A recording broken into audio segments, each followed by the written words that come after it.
Do you know when to pivot, quit, or double down? This is something that you have to understand.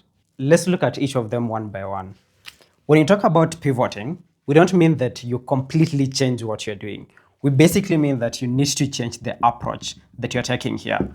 An example is if you're stuck in a tutorial hell, then you need to pivot. And how you pivot when you're stuck in a tutorial hell is you start building projects. You stop watching tutorials and you start building real world projects that are going to force you to start thinking about the things that you're doing, that are going to force you to start creating. Remember what you talked about in Bloom's taxonomy. When you talk about pivoting, we basically mean that you need to change your approach. You don't need to completely change what you're doing. Then let's talk about quitting. When do you need to quit?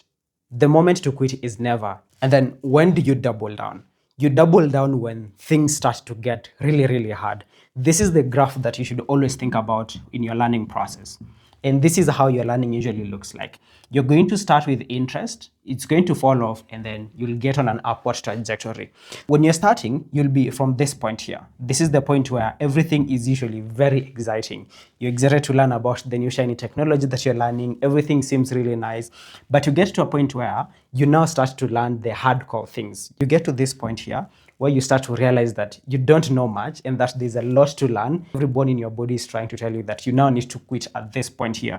This is the point that you start to double down. So you start to double down when you feel that you should quit, and also when things start to get really difficult. This is when you double down, because this phase here, this is where most of the learning happens, because this is the point that has now burst your bubble. You've realized that you don't know things and you need to start learning a lot of those things. Once you're able to get past this stage here, then you find yourself in an upward trajectory where everything becomes a lot easier, because you've built the muscle, you've built the strong foundation that you need at this point here.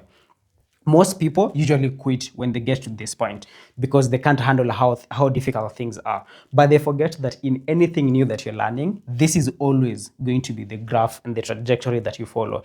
Even if you quit at this point and go pick something else that seems exciting, you'll still find yourself at this point whenever you're learning that thing, and you'll need to find ways that to get past all this here for you to get to a point where you can now be able to enjoy and start building things, and a lot of things start to make sense. So make sure that you keep note of these three things: when to pivot, when to quit, and when to double down.